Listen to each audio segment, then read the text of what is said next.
but when it comes to the base I know they all want this.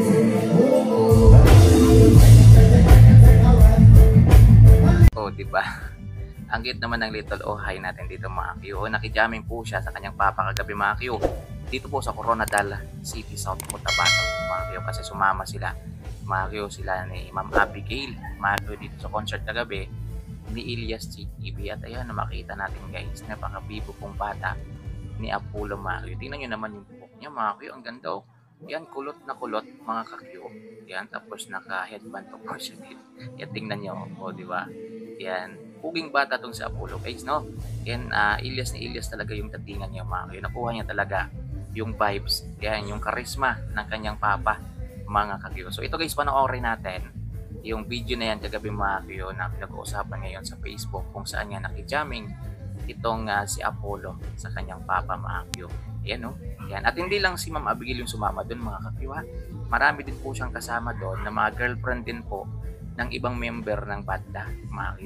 Yan, girlfriend nila Takloy. Yan, ni Sir Kenji nandun din. Yan, ni Sir Dave nandun din yata. So ito guys, panoorin natin.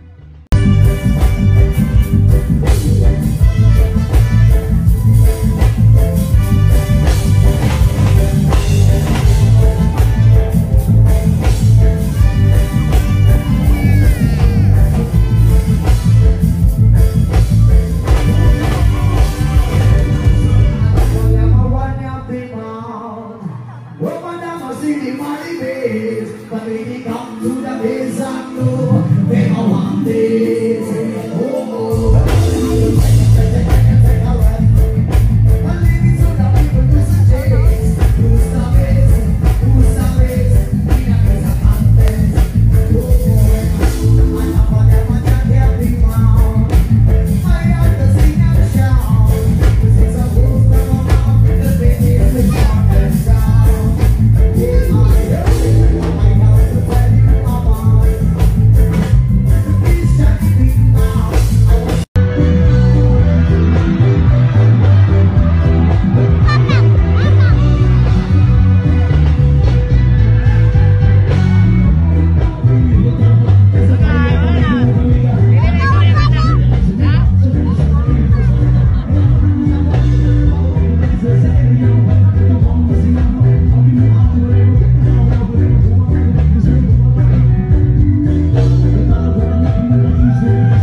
Oh, di ba mga Q?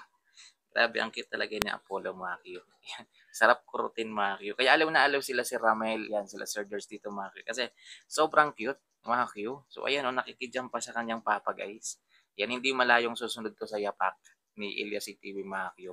Ayan, kasi nakikita niya rin yung mga ginagawa ng kanyang papa guys. Siyempre saan pa ba yan mamana? Siyempre sa kanyang papa Ilyas mga Q. So yun mga Q, pinag-uusapan po yan ngayon sa Facebook guys. Ayan, kakapos lang po yan ni Ma'am Abby, pero kagabi pa po yan, mga Q.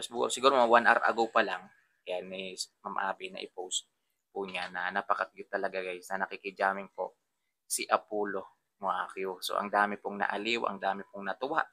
Ayan, ng mga netizen, lalong-lalo na po yung mga tagahanga ni Ma'am Abigail, yan, at ni Apollo. So yun guys, yan, sana marami pang gig, concerts, Ilyas TV na makasama tong mag-ina ni Ilyas TV mga Q. Kasi napapansin ko mga Q na kapag kasama po niya yung kanyang pamilya guys, ay ganadong-ganado po yung idol natin. Ganadong-ganado po si Ilyas TV mga Q mag-perform. So yun lang guys.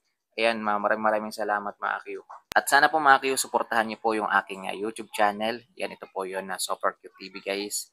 Dahil dito nag-upload po tayo ng mga update. Ayan, sa mga kaganapan po ngayon sa ating idol Ilyas JTV.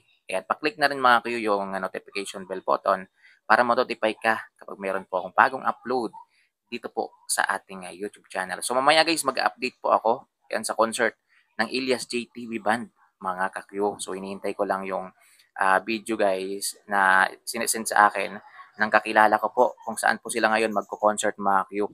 Yan, para maipakita ko po sa inyo yung concert venue ng Ilyas JTV Band mamaya mga Q. At sana wag ulanin mga Q kasi masama talaga yung panahon mga ka-Q dito sa lugar namin. Iwan ko lang sa lugar ninyo mga Q. So yun lang guys.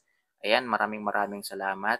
Ayan, pinakita ko lang po sa inyo yung napaka-bibo, napaka-cute na inspirasyon po ng ating idol Ilyas JTV, mga ka-Q, na sobrang mahal na mahal to guys ni Idol Ilyas.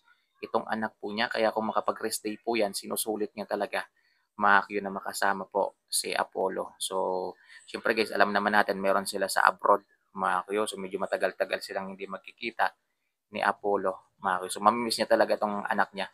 So, yun guys. Ayan, ingat po kayo. God bless po sa ating lahat. Ayan. And peace lang po tayo guys lahat. Iwas-iwas na muna tayo sa mga uh, negative. Yan. Dito lang muna tayo sa mga positive thought, mga ka-Q. God bless po sa ating lahat, mga ka-idol. Uhahay! Ayan. At ipagdasal natin guys na bigyan pa ng malakas sa pangangatawan ng idol natin. Ilayo sa mga sakit, mga ka-Q. So yun lang guys. Thank you po sa panonood.